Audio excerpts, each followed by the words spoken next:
Assalamualaikum warahmatullahi wabarakatuh. Pada pertemuan kali ini kita akan belajar tentang latihan soal jurnal dan pembahasannya. Semoga dengan materi kali ini kalian bisa mengerjakan soal-soal jurnal yang ada. Ini adalah soal jurnal umum keseluruhan. Di sini saya akan membaginya menjadi dua sesi 1 dan sesi 2. Oke, yang pertama, soal dan jawaban jurnal part 1. Di sini ada beberapa soal yang akan saya bahas. Contohnya adalah, buatlah jurnal umum yang sesuai dengan transaksi yang terjadi di PT Grand Store pada bulan Februari 2020. Tanggal 1, Andi menyetorkan sebesar 45 juta rupiah sebagai modal di rekening bank atas nama PT Grand Store. Tanggal 2 Februari, PT Grand Store membeli tanah seharga 30 juta secara tunai. Tanggal 5 Februari, PT Grand Store membeli bahan habis pakai secara kredit sebesar 2.500.000 rupiah. Dan juga di tanggal yang sama, tanggal 5 Februari, PT Grand Store menerima honor sebesar 10 juta rupiah atas jasa yang telah diberikan. Tanggal 7, muncul beberapa beban untuk PT Grand Store sebagai berikut. Beban upah sebesar 4.250.000, beban sewa sebesar 500.000, beban utilitas, telepon, listrik, dan air sebesar 800.000 rupiah, dan beban lain-lain sebesar 200.000 rupiah. Dan berikutnya tanggal 10 Februari, PT Grand Store membayar kepada kreditur sebesar 1 juta rupiah atas transaksi tanggal 5. Oke, untuk video yang pertama, kita akan membahas tentang soal-soal yang ada di dalam gambar. Oke, yang pertama, dalam soal tanggal 1 Februari, Andi menyetorkan sebesar 45 juta rupiah sebagai modal di rekening bank atas nama PT Grand Store. Di sini ada penyetoran modal awal Andi yang menyebabkan terjadinya penambahan akun modal sebesar 45 juta rupiah yang bisa dicatat di posisi kredit.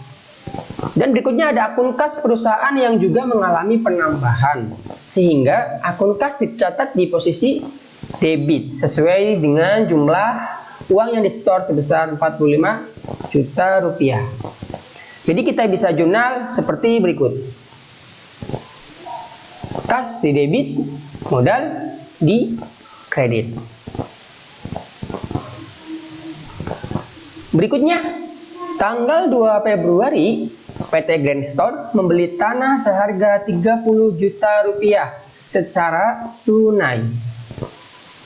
Oke, dalam transaksi kali ini, tanah merupakan bagian dari aset, sehingga pembelian tanah berarti menambah jumlah aset.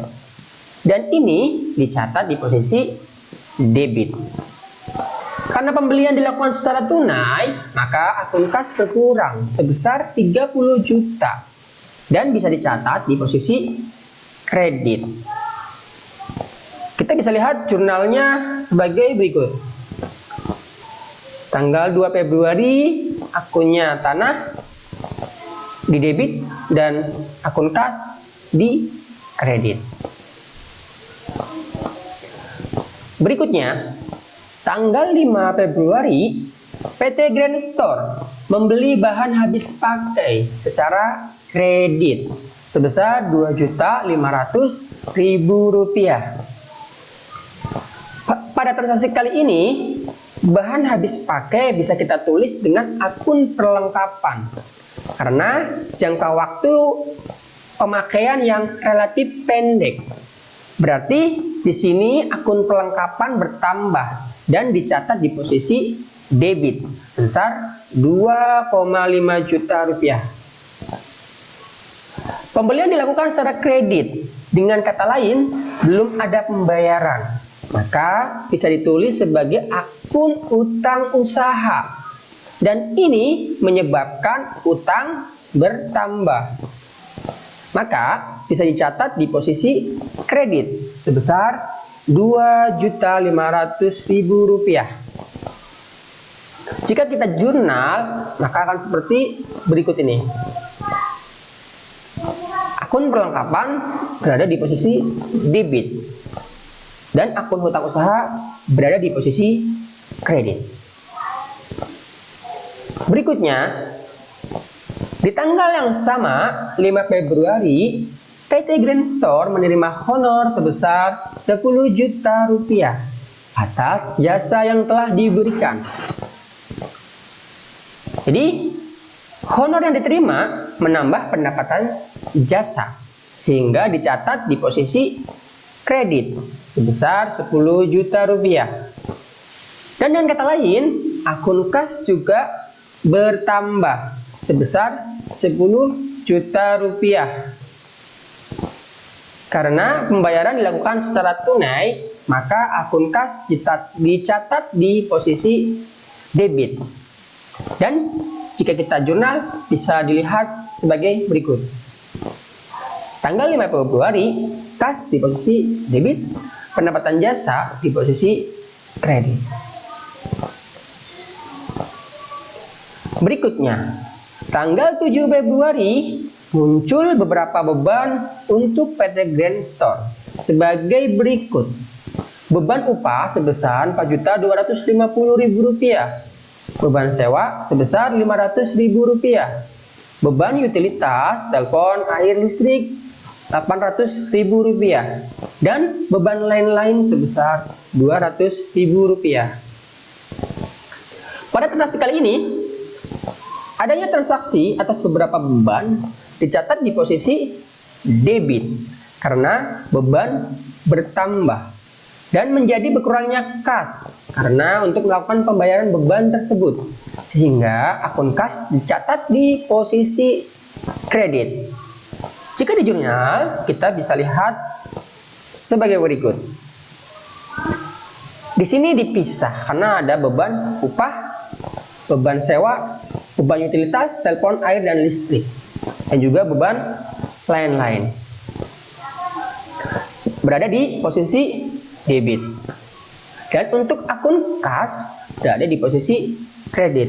Sebesar berapa? Sebesar Rp5.750.000, berasal dari total keseluruhan beban yang ada di tanggal 7 Februari. Berikutnya, tanggal 10 Februari, PT Grand Store membayar kepada kreditur sebesar Rp1 juta atas transaksi tanggal 5. Pada transaksi kali ini, PT GS melakukan pembayaran sebagian hutangnya atas transaksi tanggal 5 sebesar Rp1 juta. Sehingga hutang PT Grand Store berkurang dan dicatat di posisi debit. Dan pembayaran membuat kas berkurang sebesar Rp1 juta. Dan ini dicatat di posisi kredit. Jika kita jurnal, kita bisa lihat dalam jurnal sebagai berikut. Tanggal 10 Februari, hutang usaha di posisi debit. Akun kas berada di posisi kredit.